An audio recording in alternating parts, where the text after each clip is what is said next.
Hey, welcome to where I skate. I'll show you the sun. It's back there. I was trying to get here by sunset. There's the ocean. I skate over there.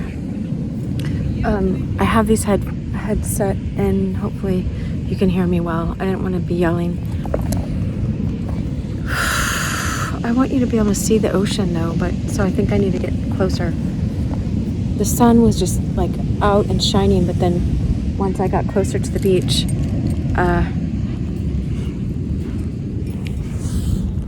the marine layer covered up.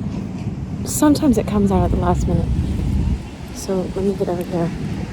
We're gonna go through The New Man. I don't know how much is left of the book, but I just kept feeling this calling, and then all this stuff kept coming up where it was getting in the way. And I'm like, it's almost sunset. I have to complete the tradition. So I had to, on my drive over here, I looked up where we were last and I was listening. It's so good, you guys. This book is so good. I hope to go through the other one.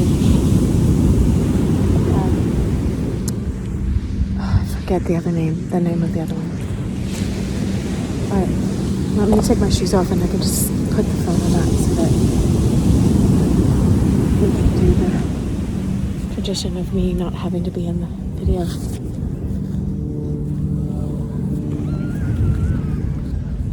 Alright,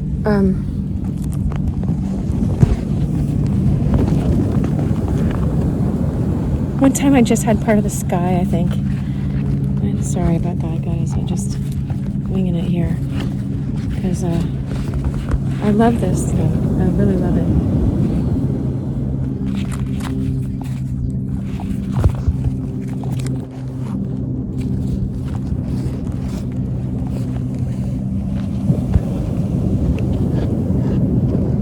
Whose chair is that? Like the guy beside me? Over there. Right.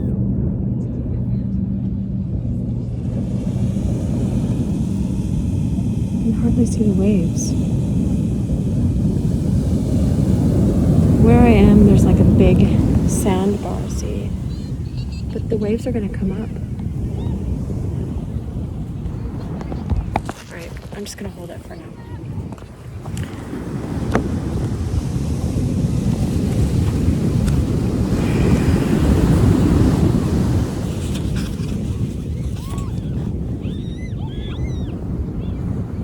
Oh no, we're not gonna get through, I don't think, because we're just on chapter 6, and I see that there's 11. 11? What the heck? There's a lot more. It just looks like such a thin book, you know.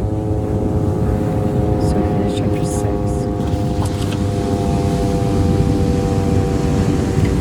In chapter 6, the last few sentences, it says, a person may have a lamp, but only through his own most intimate will, only through his deepest consent, only through obeying in secret, the knowledge that has formed the lamp in him or her, will he make oil for it. It is just here that everyone is free. I'm totally feeling this today. No wonder I was called back to this. It's just here that everyone, through an interaction, can evolve or not evolve. You know, just stay in acorn form.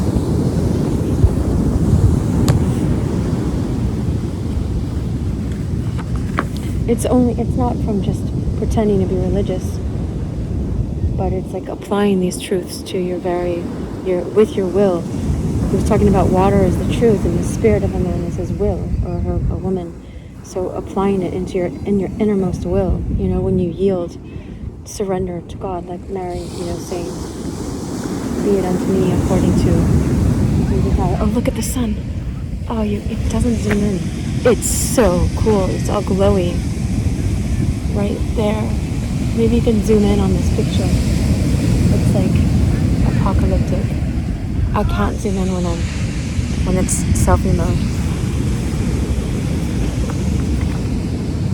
I'm gonna have it that way for a little bit.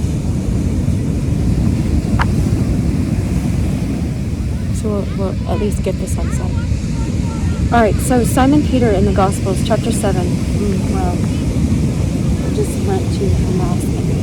Anyway, talking about Peter.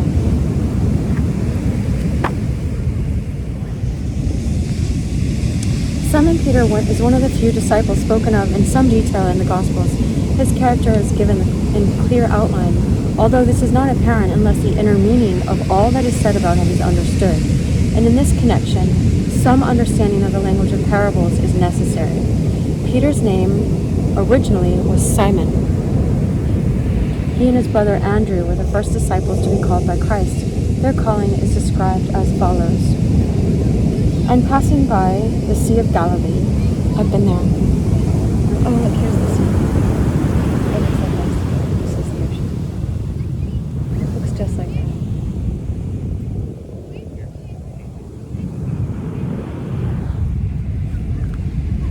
The sun's peeking away.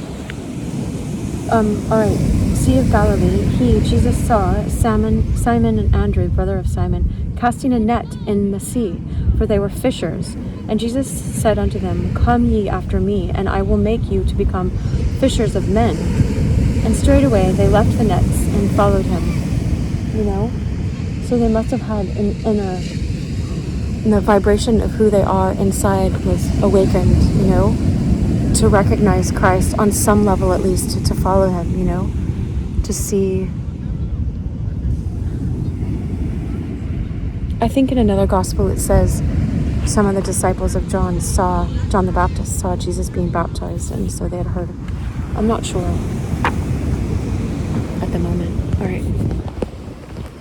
I will speak later of the strange phrase, fishers of men, but it can be mentioned here that in the Gospel of Luke, the prophecy that they will become fishers of men is more strongly emphasized. Here it is related that after they had toiled all night on the sea and caught nothing, Simon was commanded by Christ to let down the nets, whereupon they caught a great multitude of fishes, and their nets were breaking. And Jesus said unto them, Fear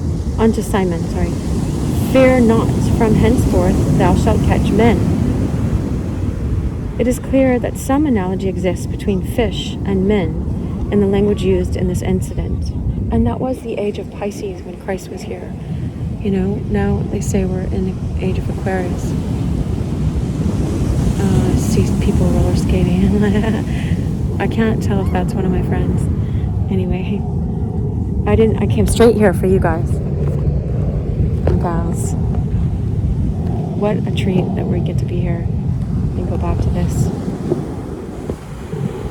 The next event recorded in Mark is that Jesus cured Simon's wife's mother, his mother-in-law. This incident, too trifling as it stands, has another meaning. Now Simon's wife's mother lay sick of fever, and straightway they tell him, Jesus, of her. And he came and took her by the hand and raised her up, and the fever left her, and she ministered unto them. Everything recorded in the very concentrated account of Christ's teaching has a special meaning.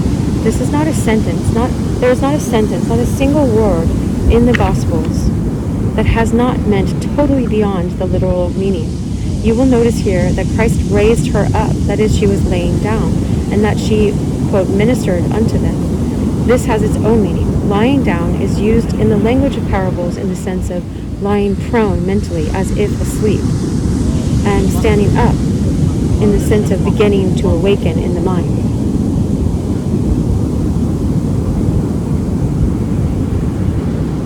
We can even guess the nature of the fever that Peter's mother-in-law had and what it means that she was cured and began to accept Christ's teaching.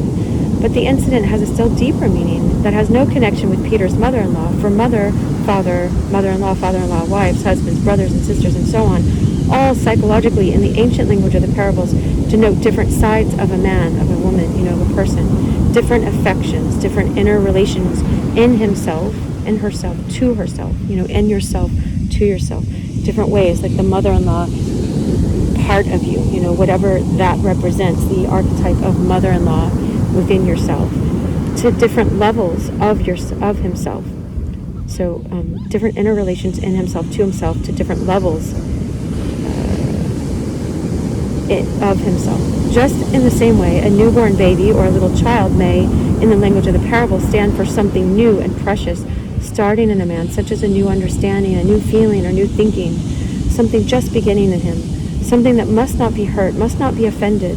Remember that the language of parables bases itself on objects, on physical things in the natural seeing world of the senses, but that its meaning is beyond objects and things, which only represent the psychological meaning, that is, meaning above the literal level.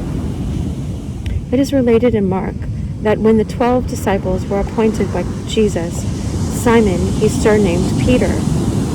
Peter in the Greek is Petros. Oh, I just read it. That's so funny. I'm so glad I took Greek. It's right there. Not to show up. I just read it. It says Petros. I just read the Greek. Anyway, a rock or a stone. In the Gospel of Matthew, the naming of Peter is more fully described. Simon has acknowledged Christ as the Son of the living God, and Christ says to him, "Thou art Peter, and upon this rock I will build my church, and the gates of Hades shall not prevail against it. I will give unto thee the keys of the kingdom of heaven." Now, I'm just talking right now, not Maurice Nicoll. Look at those birds. Can you see them? Some people say the keys are, there's the different levels of the kingdom of heaven, the 7 levels of heaven, and it's all the keys or something, but and you have these 7 chakras as well, 7 energy centers in your body. Peter is promised the keys of heaven, which signifies, here we go, let's see what Maurice Nicoll says about it, that he has the power to understand the teaching that Christ was giving to mankind on earth about a possible inner evolution of man to an inner state called heaven, as distinct from earth. But as yet his power in intellectual for rock or stone refers only to knowledge, the knowledge of the truth that Christ taught. Okay, but as yet his power is intellectual. For rock or stone refers only to knowledge, the knowledge of truth that Christ taught. Oh, cool, look at those waves. It says, I remember I was writing in my journal yesterday or today,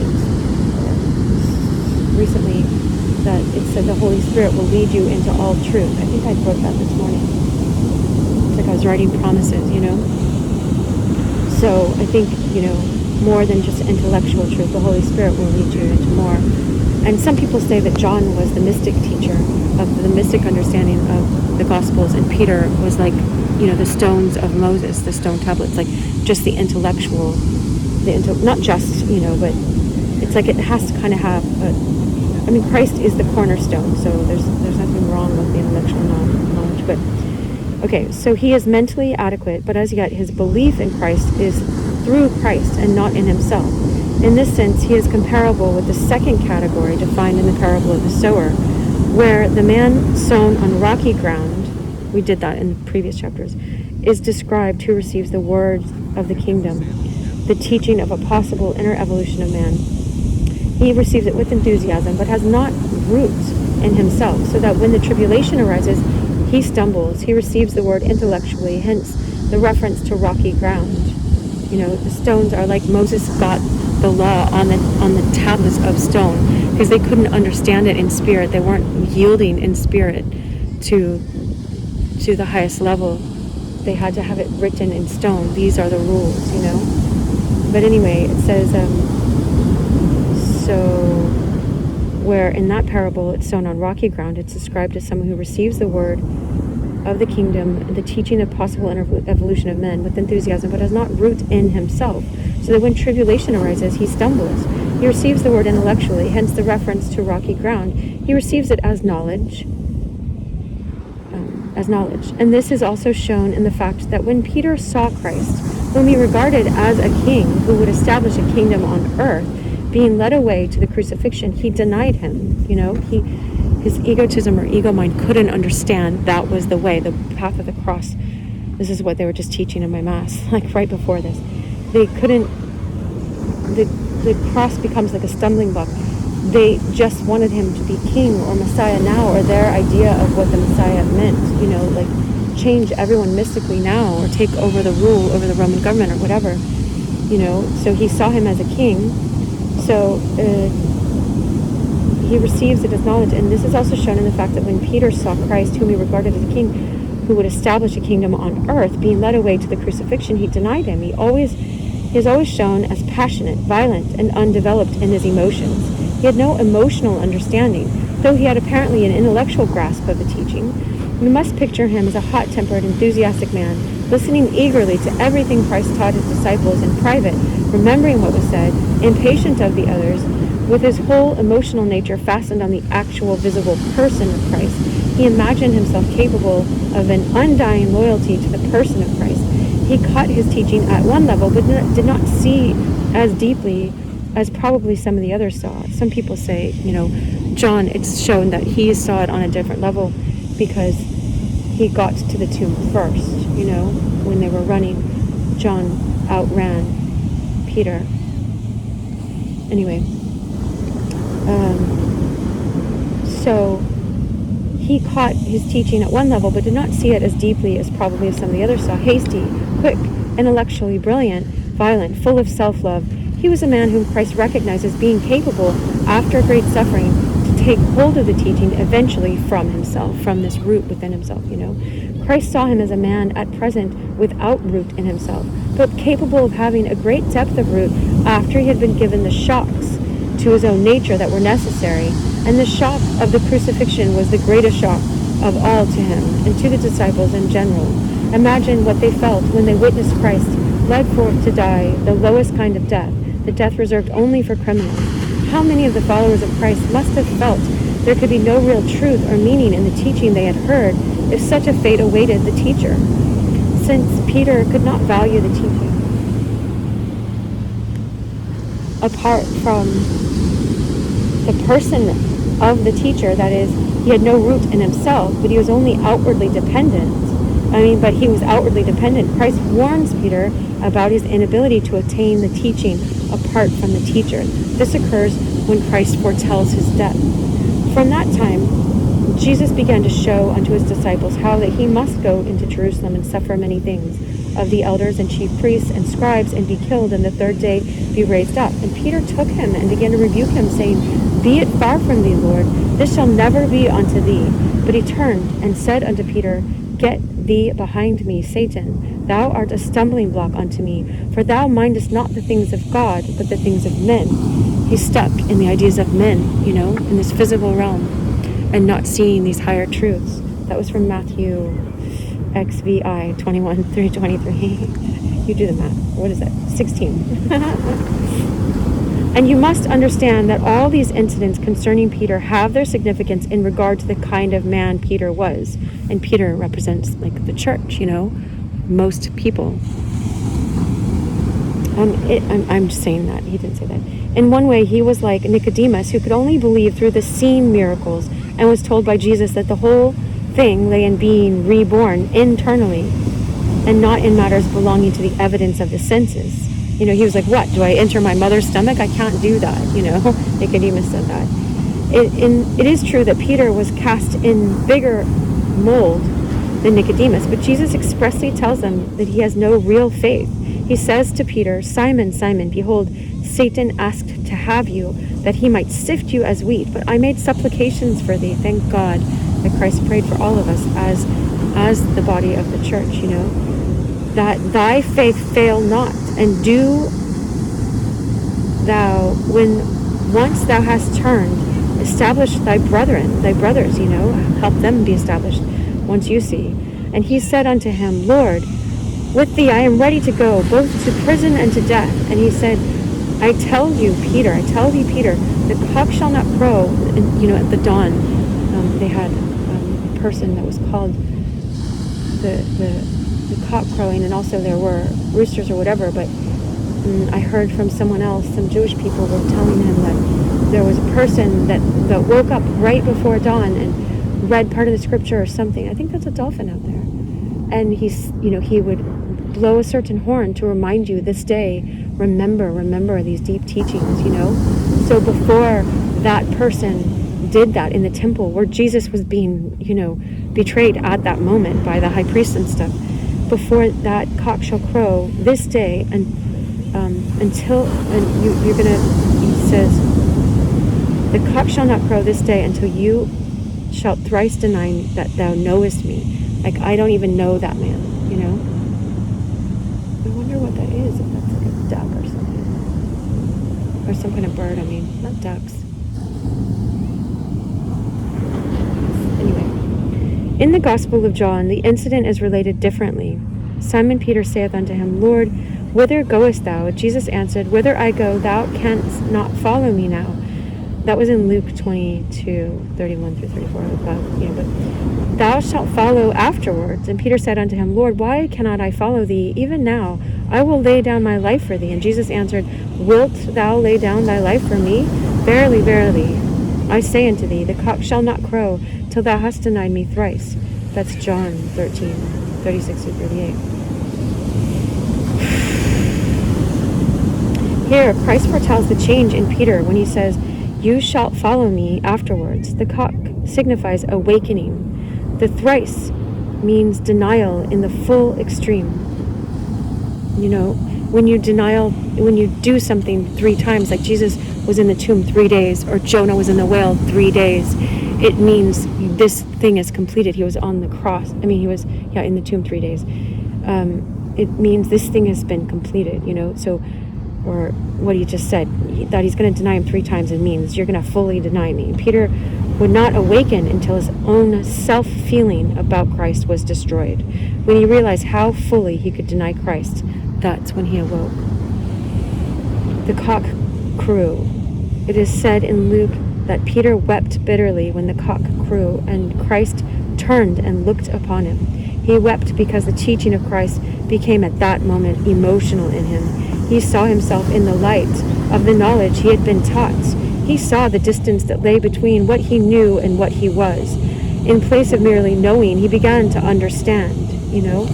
I heard understand is like to stand under, like to yield, to be humbled, not in some false way, you know. Like this, you know. But before this happened to Peter, he believed only through Christ. And as long as a man believes through another man, he has no faith, for he believes through his senses and not through his inner understanding. That is, the root is not in himself. If things go badly, he ceases to believe. And I know this from personal experience. You know, in times where I've been tested, and also in other people that that claimed to be Christians, and I thought they were, but maybe that root wasn't enough in me to recognize it wasn't in them. But, anyway. And a man who believed as did Peter before his emotional regeneration can only prevent others believing. To believe passionately, violently in someone prevents others from understanding. Such a person uses his truth, his knowledge of truth violently, and as it were, cuts off another person's understanding. You know, like Peter, here it's going to say, he cut off that man's ear. That's shown for a reason, you know. This happens because the emotional state of the man who has only truth and knowledge is wrong. He is partisan. There is no patience in him. This is one meaning of the incident where Peter cuts off the ear of the high priest's servant. Simon Peter, therefore, having a sword, drew it and struck the high priest's servant and cut off his right ear. Jesus therefore said unto Peter, Put up thy sword into thy sheath. That's John 18:10 and 11. It's so strange. Like, I honestly feel like we're in a matrix, because what the heck? I was accidentally, I just stopped to do my meditation. I just felt like I had to stop by my church. It's on the way here. This, and I didn't know it's my friend Elliot Smith's birthday. It's August 6th, but it's also the Feast of Transfiguration. And so I was like, why are people there? You know, and I looked on the emails, and they said they're doing the Feast of the Transfiguration of Christ, which is when Peter and John, saw Christ in the bright, like this. Like, I get this nail polish to remind myself to live in my soul self, but it's like in his shininess, like glorious, like the sun. And so all of these things were just brought up. They brought up his, in the sermon, they said, the sermon's online, if you guys could see. It's so strange that it just happened an hour before this, but not even an hour. I drove here. It took 15 minutes to drive from there. But anyway, he was talking about how Peter couldn't see Christ. Like we tried to make Christ fit into our idea of Christ, and I kept getting in my heart, we ask way too little of God, and so we want this physical idea of him. We he just wanted him as king to overthrow the Romans and become whatever the Messiah meant then in physical form, and I know that myself, because I kept looking to something, wanting it to happen in physical form and not understanding why it wasn't, but it's fine, because if Christ hadn't been his true self, which he always remained his true self and kept showing up as his true self, he wouldn't have somehow cosmically changed things by going to the crucifixion and by fulfilling all that he fulfilled. It's a mystery to be entered into. It's not that I can explain super well, but it's still what they were talking about. Is later Peter was talking about, there will be those that deny the cross, and so and I see it a lot, and that's how you can tell if they're true or not. People can say, I believe in the cross, but if they're not facing it, if they don't have root in themselves, they haven't learned to die to their outer egotism and do all this stuff that Maurice Nicoll was talking about, and so it's like they deny the cross. They just say, let's get the spiritual part without dying to ourselves. Even Eckhart Tolle, he wrote The Power of Now. That's what I made a class after that. I have an online class now. I made it this past year. He was suicidal and had to face a complete ego death of himself. He just totally disidentifies with his personality. And now he's quoting Christ all the time, because I go to a lot of his live teachings online. I belong to a bunch of his classes. And he said, I've never done this before, but you read straight from the New Testament. It's because he understands that Christ is teaching about all these things, Look at that big wave. It's really big, you can't understand. Anyway, so it's like, yes, our flesh will deny the cross every time because we don't want to face it. Like, no one likes to face death, and our personality self says, this is all there is, this outer person, this person of Cheryl, and that's not. I am soul, consciousness in this body, and so death just means letting my outer man, my outer woman, my outer person just die, and letting the sun rise up like the cock crowing in the morning as the sun is rising. The sun is rising in me, the Christ consciousness, and Christ, and theosis is happening, Christ rising in me.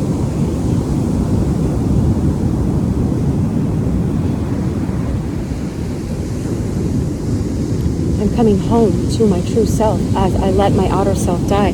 My outer self thinks it's the true self, though, so that's why it runs from the cross. And that's when Christ says, get behind me, Satan. You are not of the things of God, you're of the things of man. You're not thinking according to your soul, according to higher understanding, according to cosmic understanding, according to, why is your soul here on this journey? Like, there's something more than your flesh. You're going to get carried away if you just think it's your flesh, and then you're going to get disillusioned and burned and heartbroken like I was.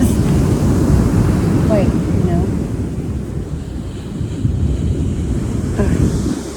I didn't bring a flashlight, so I'm going to keep reading until I can't see anymore, I think.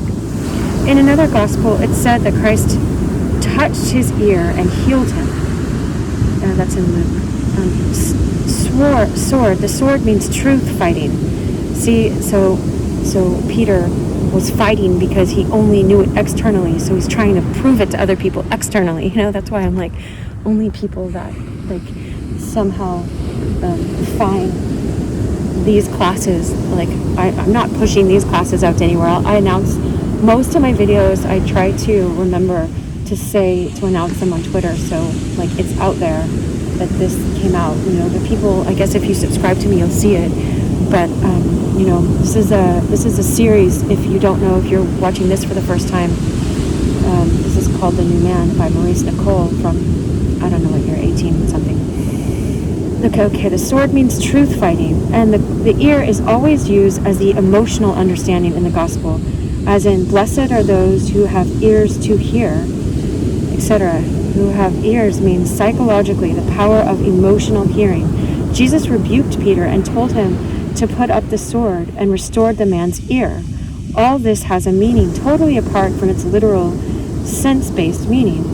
And, but the girl that said, aren't you one of his disciples? When Peter was there, she was the sister of the person whose ear that got cut off. So she could also represent some sister part of us. But, I do think these things literally happened because Christ, like if we're in a matrix, Christ could manifest anything that needed to happen to convey these deeper truths. Not that he wanted a man's ear to be cut off. It just, he would attract to himself anything that needed to be done. That man's ear might have, for some karmic reason, needed to be cut off and put back on, Like maybe you'll hear after your ear's restored completely. But anyway, it says you restore the man's ear. All this has a meaning totally apart from its literal sense-based meaning. And in order to understand such things, you must get away entirely from the historical narrative and the actual picture of the events unrolled in the description. This historical description is made to represent the psychological meaning, not the other way around. The whole drama of Christ represents another meaning, and the fitting together of the historical narrative is done in view of the psychological meaning. But it is for a long time difficult to escape from the literal, natural mind in regard to such matters, and to open up another level of understanding. I might have my phone facing this because I'm starting to, it's getting hazy. Peter is the violent man of knowledge, and in this case, the man who is taught the truth of the possible inner evolutions of men and receives it only as knowledge and thinks from its logic. And there is nothing more merciless than the logic of truth alone. All the persecutions in the church were from truth alone. Tell me about it. Like the Crusaders saying, you guys didn't convert, so we're going to kill you guys all because you're not saying Christ is Lord. What does it mean when you say that? Because someone's going to kill you if you don't have that root yet in yourself and you don't have this inner transformation going on. You know what I mean? Who's going to actually come to Christ after they're forced like that? Anyway, and the women that were burned and all this stuff because the men didn't like their intuition, and Santa Claus, St. Nicholas was freaking put in jail because he wouldn't vote with them, where there's this, in the Council of Nicaea, I think it was that council, St. Nicholas was there and they put him in jail. That's the tradition, because he wouldn't vote with them and they were pressuring everyone to vote on this certain thing, Anyway, and he wouldn't because he went against what he knew in his soul. When a man thinks intellectually, he thinks logically. Emotional thinking is psychological. A man who thinks logically has no mercy, for he has no understanding. He is the man of dogma. In science, he is the man who uses his science for murder. Oh, that's like going on in our world right now, but I won't speak of that. Yet remember that Christ taught that love of God and love of neighbor is the whole formulation of his teaching. Okay? He said,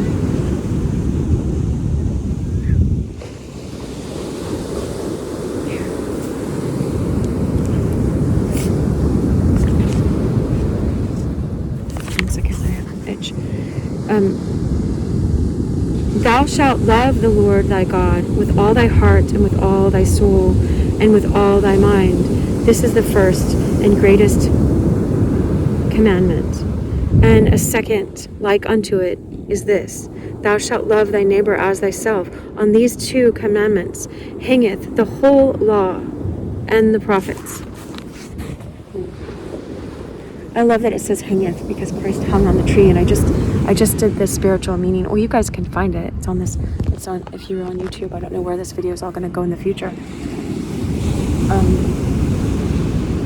But I did Elliot's song that he wrote about us hanging around in the lost and found, because he's hanging, like Christ is hanging.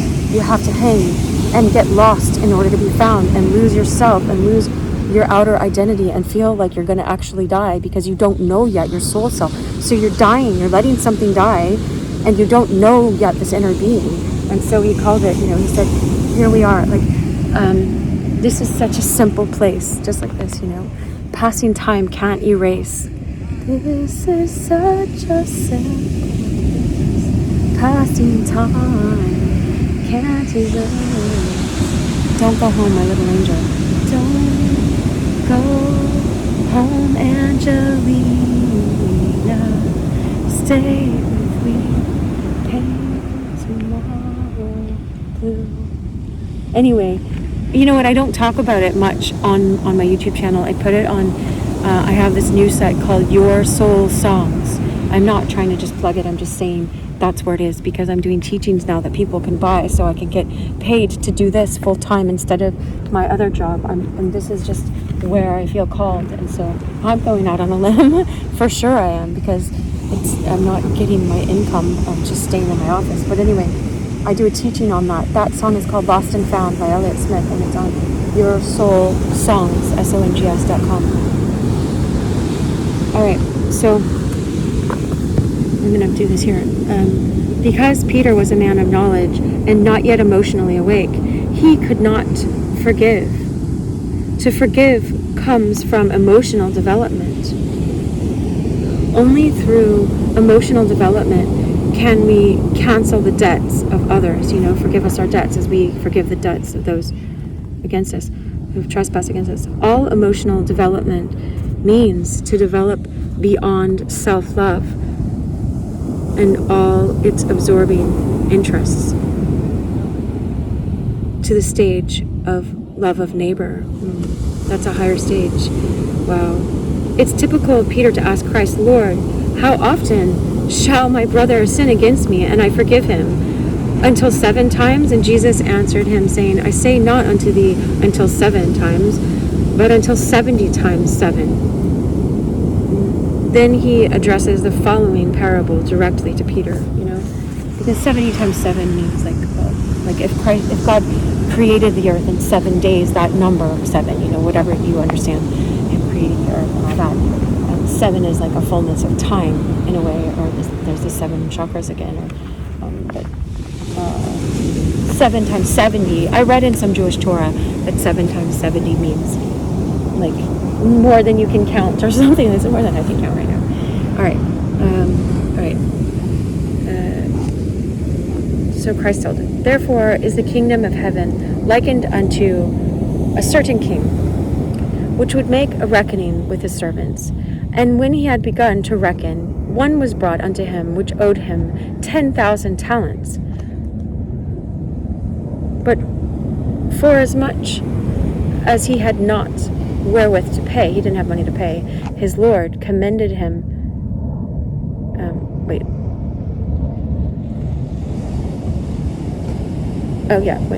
10,000 talents, before which he had not wherewith, he didn't have enough to pay. His Lord commanded him to be sold. I remember, and his wife and his children and all that he had, so payment could be made. They would go into debtor's prison and stuff like that. This servant therefore fell down and worshipped him, saying, Lord, have patience with me, and I will pay thee all. And the Lord of the servant, being moved with compassion, released him and forgave him his debt. But that servant went out. I can just tell you the story. Let me see if I can. We've had this problem before. Seeing where a light is. All right, I'm just going to face it really close to this. That servant went out and found one of his fellow servants, which owed him 100 pieces. And he laid hold of him. Let's see, there's the violence again. And the truth, this is what you owe me. And took him by the throat, saying, pay what you owe. So his fellow servant fell down and besought him, saying, have patience with me, and I will pay you, And he would not, but went and cast him into prison till he should pay all that he did owe him, even though he was forgiven all that, but he couldn't understand it,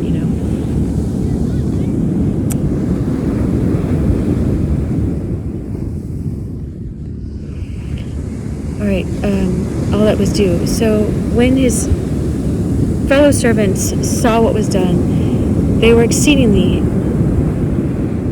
sorry, and they went and told the Lord all that had happened. And then it says, the Lord called him unto him and said unto them, you wicked servant, I forgave you all of the debt because you beggest me, or whatever. Beseechest me. Shouldn't you thou have had mercy on your fellow servant, even as I had mercy on you, on thee?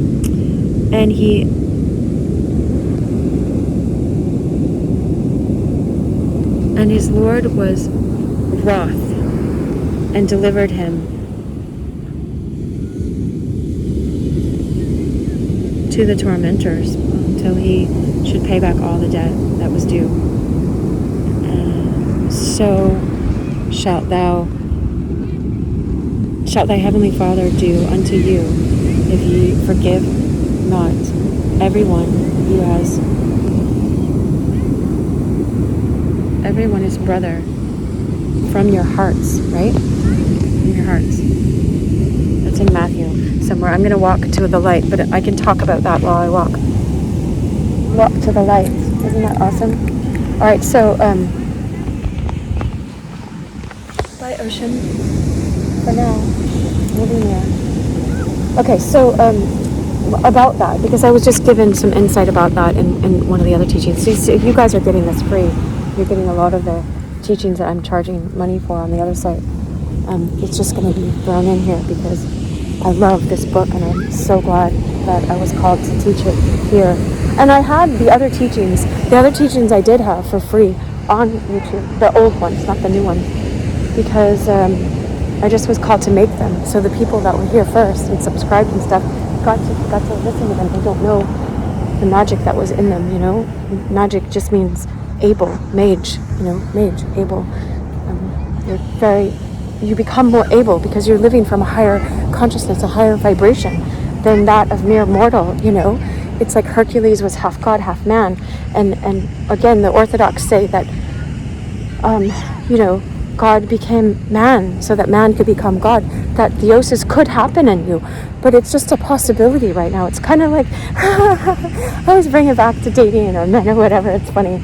It's like if I used to say that a long time ago before I got married, I would be like, no, I'm not going to date potential men, these guys that had all this potential and had all this promise, and not that any of us are perfect, but it's like, we have the potential to become God, that's what it says. When it says, ye are gods, little g, but when we're plugged into God, it's like we become one with his consciousness. If we are like a drop of that ocean, then as our drop converges with him, then you feel like you are God. I heard a mystic teacher say that, when you ask the angels, who are you? They say, I am God, because they co-vibrate the same vibration of divine love, God, And so, gosh, I'm so glad I can just say all these things freely on these teachings. For some reason, I have permission in my mind. And I don't know if it's permission from spirit or whatever to speak freely about Christ. And the other ones, I don't want to be, being like Peter and preaching Christ all the time to people of whatever religion, And even here, I'm mindful that people can be of all different faiths. And I love that. I welcome you. Oh, my friends were going to rent that house right there on the boardwalk. It's awesome. All right, so about that parable. Oh yeah, so I was called the other day in this book. It was saying, I hope I don't have a ticket. Like one tire's near the red. In this book, it was saying, it was talking about being unstoppable in your life and stuff. But the guy is a Christian, as far as, I don't know if he's a Peter Christian or a St. John Christian, I mixed it. But, let me see. I have a ticket. I don't want to box the people in front. Nope, I don't. I just was here. I just got here. You guys know when I got here. All right, so, but he was saying, back to my car, guys. Oh shoot, I have sand all over this. he was saying, like, on, page 3 or something, like, do all that you can to, I have the book with me, but I'm not going to read his book because that's copyrighted still. This one's, because Maurice Nicoll lived so long ago, that it's free copyright online, free domain. Anyway, I can shake that out later. I'll just make sure not to unravel it in here. All right, so he said in that book, I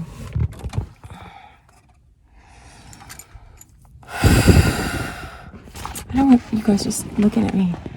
Let's get the palm trees or something.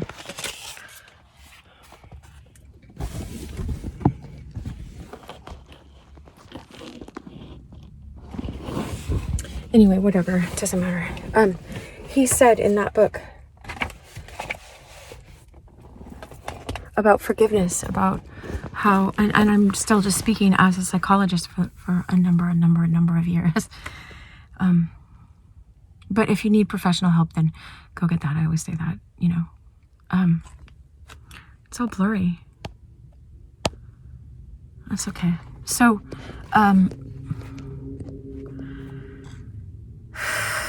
when I did that the other day, oh look, there's the ocean that way. When I did that the other day, he said, this is what he said. He said, write down all of the people that have wronged you in your life, like really, really hurt me. I've been like really badly hurt by certain people, and just start praying that God will bless them in every area of their life. And I was like, I'm so sick of holding on to this grudge and holding on to the pain. And, and the priest actually that same day or the day before had said, he was teaching and he said something like, when you hold on to anger and anger towards a person, I know this as a psychologist, you're making yourself a victim to them. And so you're staying connected to them. And he said, you're staying connected to their energy, and it stops you from continuing to do what you're called here to do, from fulfilling your purpose.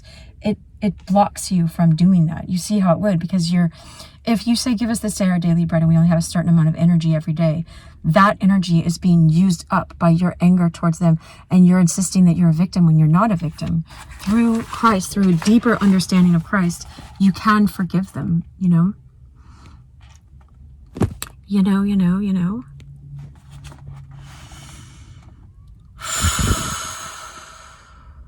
That's for you.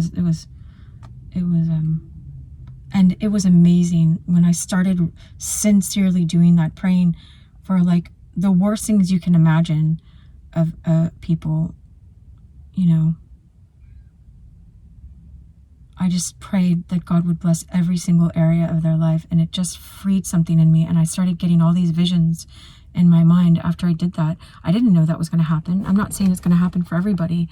You can't do it for a certain end that you're running after. But I'm like, what? Oh, that's the reflection of my bracelet. I'm like, what is that? All right. So here, I'll read what Maurice Nicoll says for a little bit longer. I think we'll go for just the hour, so we have about 10 more minutes or so. To forgive must come from the heart. It is emotional.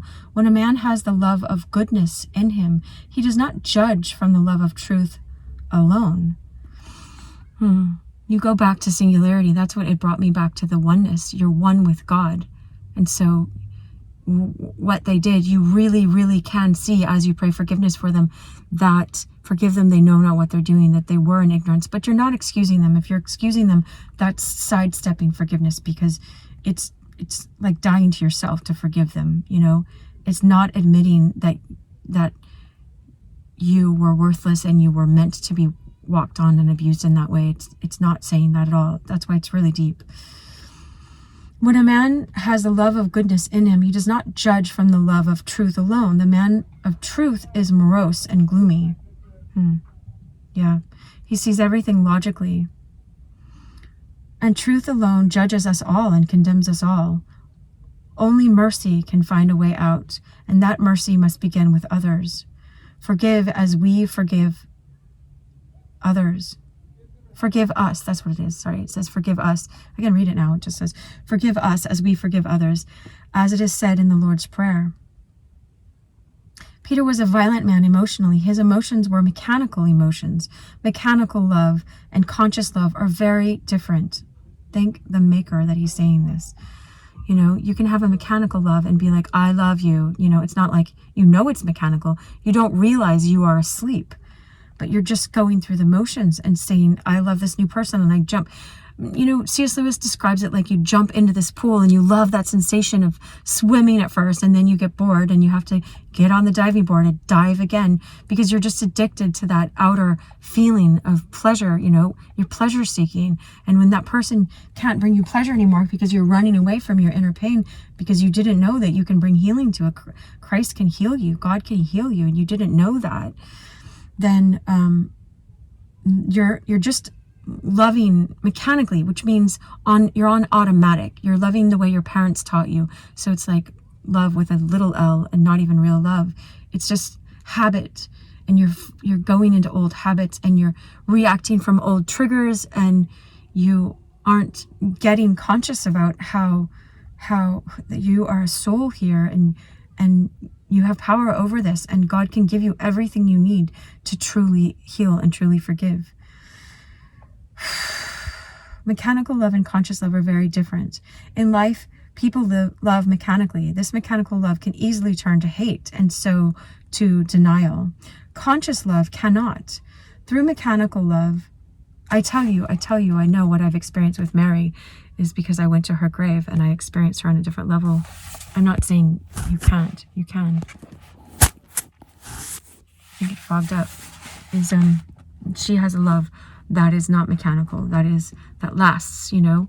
If it lasts, it doesn't go away. It doesn't go away when you just do something wrong or something.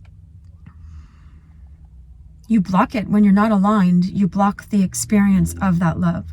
And sometimes we go in this valley of the shadow of death, and that experience of the love is blocked from us, and we don't feel like it's there, but nevertheless it is, and you didn't do something wrong.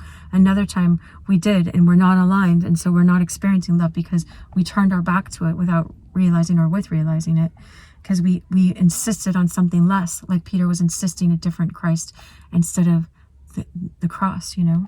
We don't spiritually bypass. We have courage. We face what we need to face in order to clear it. So conscious love cannot turn off like that, turn into hate and then denial. Through mechanical love, we all suffer. Conscious love heals us.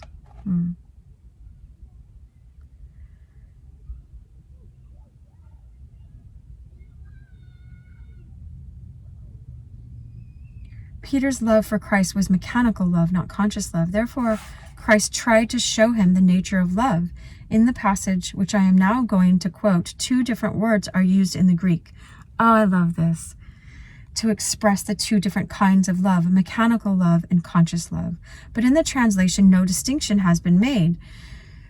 And the word love is used to represent, you know, both. The Greek, phileo. So, see, it's right here in Greek again. There's nothing in my car except my journals and my skates. There's the word phileo. Like Philadelphia. Brotherly love.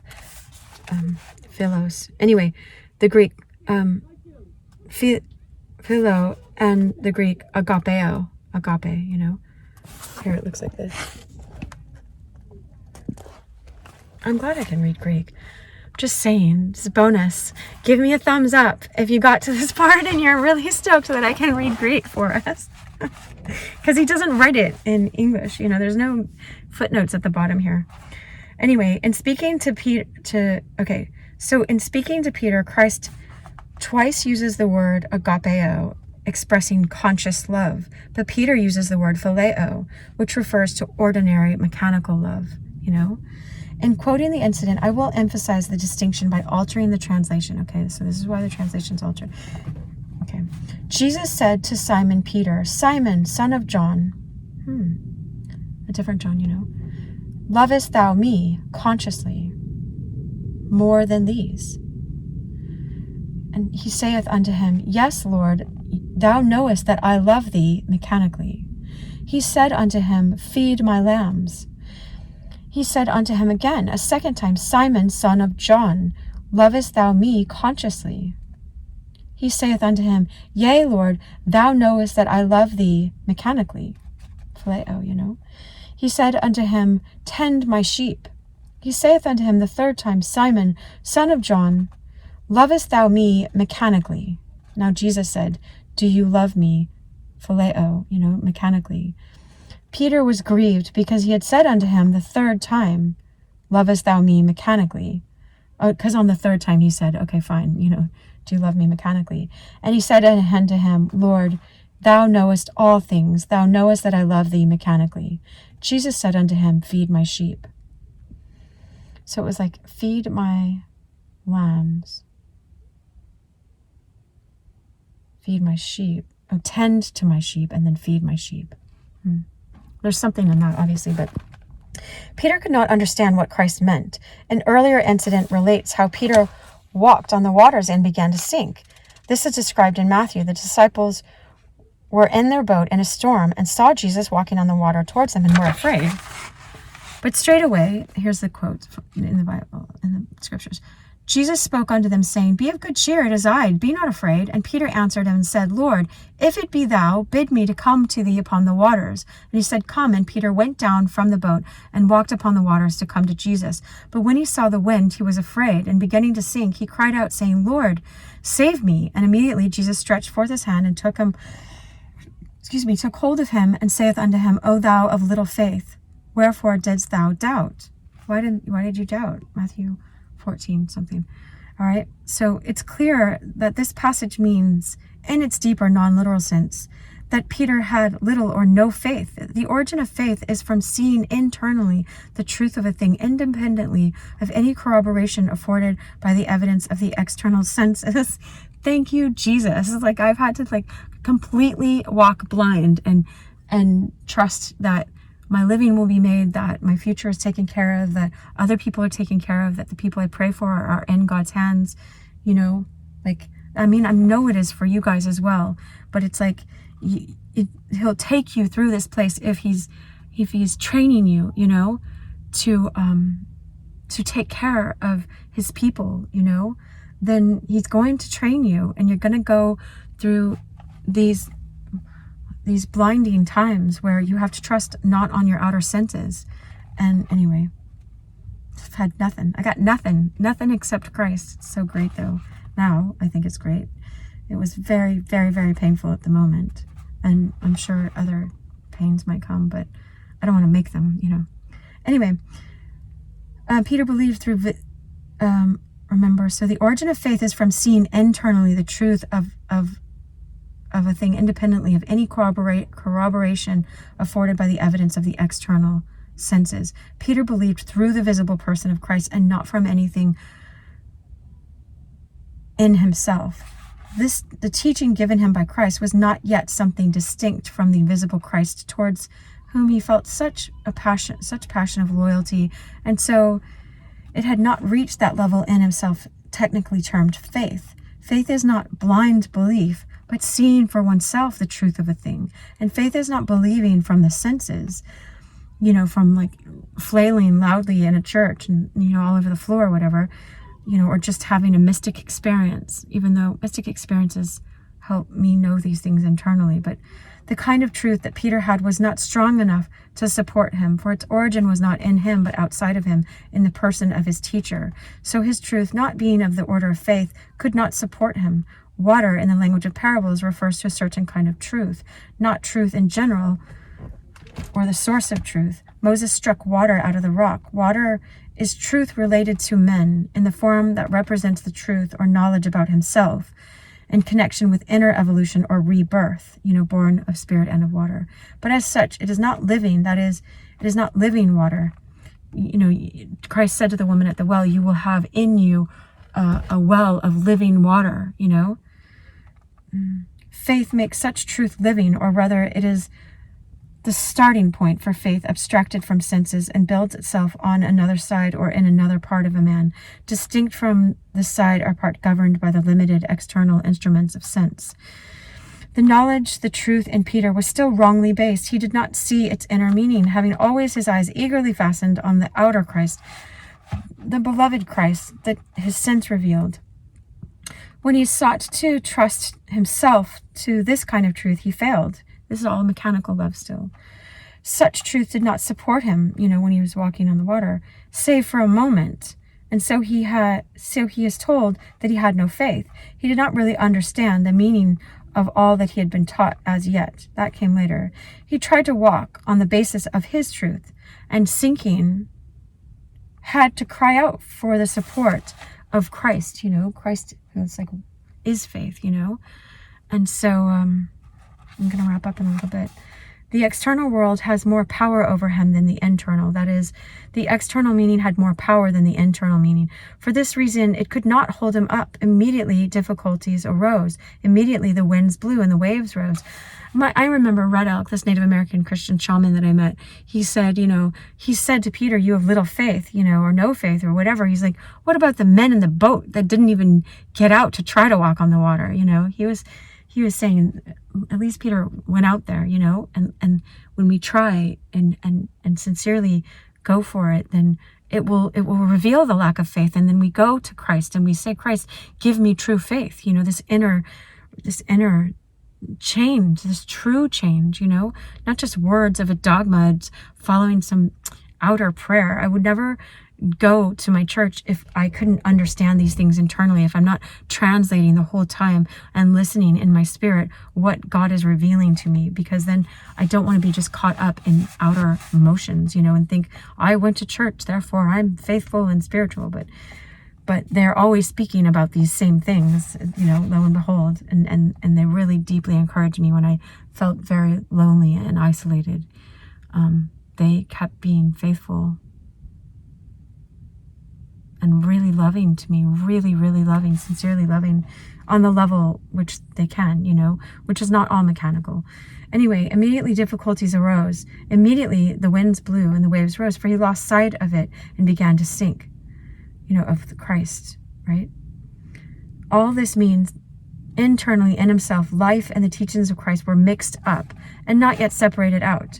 For we can see from the flexible transitions that belong to the deep language of parables, in view of a remark of Christ, that his teaching is not of this world, that Peter could not yet, through the order of truth taught by Christ, walk above the truth belonging to life.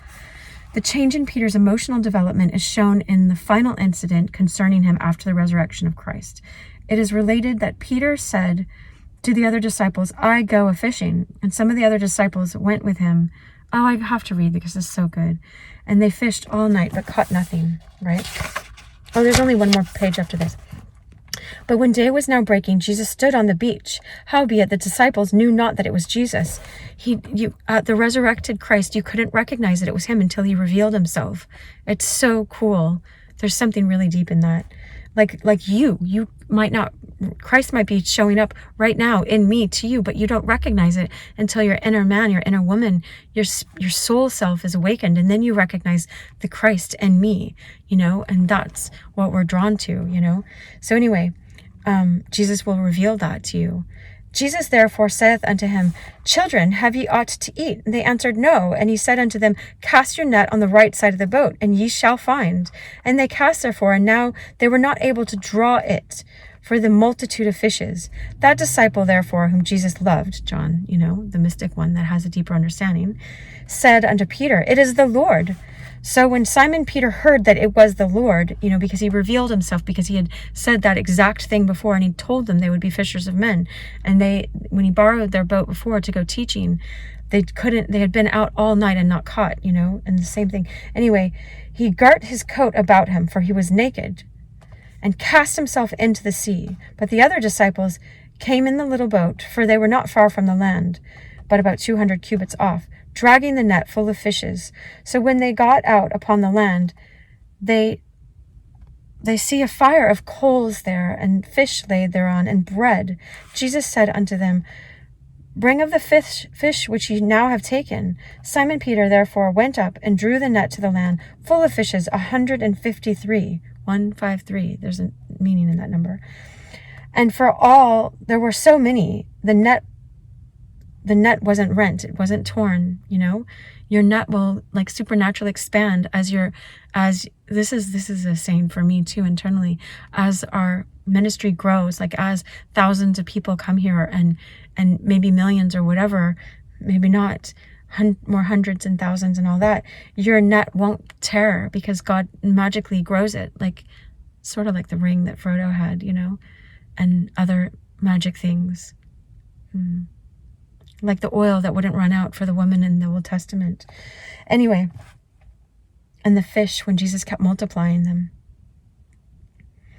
It looks like magic to us, but I think we'll be able to understand it actually once we understand quantum physics more. You know, it really will just make sense. But right now, it's faith.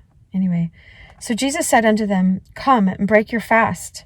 None of the disciples durst inquire of him, "Who art thou?" knowing it was the Lord. See, it still didn't look like him, but they knew it was him, you know.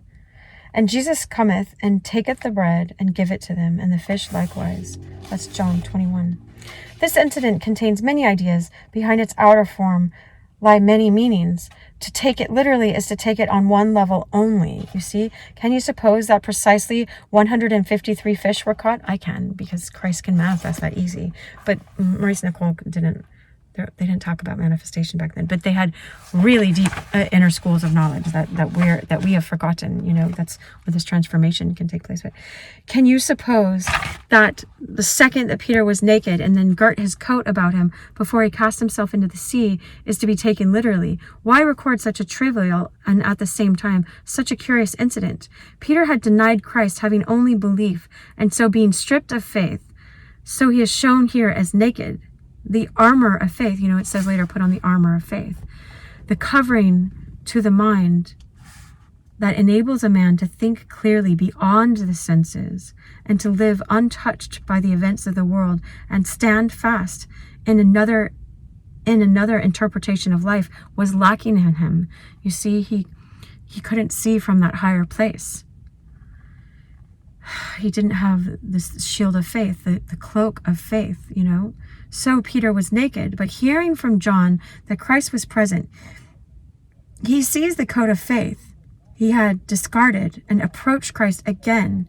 But the general meaning in regard to Peter is that he became able to catch men after he had been helped. And earlier, the Greek Orphic religious teaching, that sounds interesting. A similar idea of man being a fish to be caught and lifted out of the ocean is found. The sun, for example, is represented as fishing for men. So there's fish everywhere. And all of my videos on when I was in Greece and in Turkey, they would go to the Greek temples, ancient temples, and draw up fish and like consecrate the place back to Christ somehow, you know. Or people would say, someone would draw one half of the fish with their foot, and if the other person was also a Christian, they would draw the other half with their foot and join them to show them they're of the same belief system, or, you know, or understanding of these. Otherwise, they could be killed for teaching it to. Anyway, behind all, there's only one paragraph left. The rising and setting external forms of religion in the world, there has been a broad, fully developed stream of knowledge, always the same and always having the same object, namely the inner quickening and inner growth and evolution of man to a higher level of himself.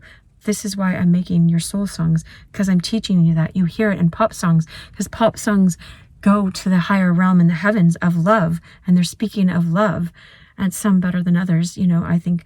And so I just see a soul path in it. It like lights up, like if you were a tracker, like it would just light up the tracks of the animal would for you, you know. Or if you're a mechanic, you could see the problem and hear it in the car. Anyway, so I'm teaching people to live on a higher level within themselves by listening to these songs and listening to the teaching, and then the song itself, the pop song, becomes a meditation. It's so cool.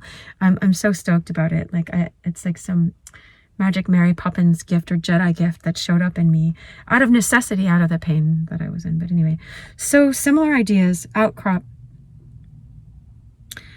at widely separated historical periods coming from this source. You know, he says these teachings were always here from the beginning of time, like the first age of men before Adam, if you will, you know. like Atlantis and Lemuria and those places, even before that, you know. Centuries later, it says, he's not saying that.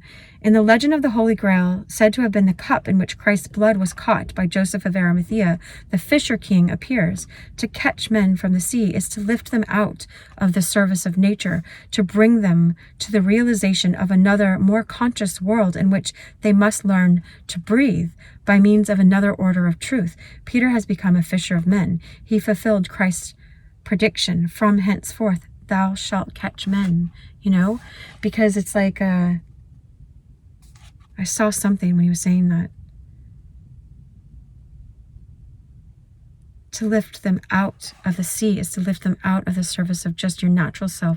Oh yeah, I saw seek first the kingdom of God, and you're saying thy kingdom come, thy will be done on earth as it is in heaven.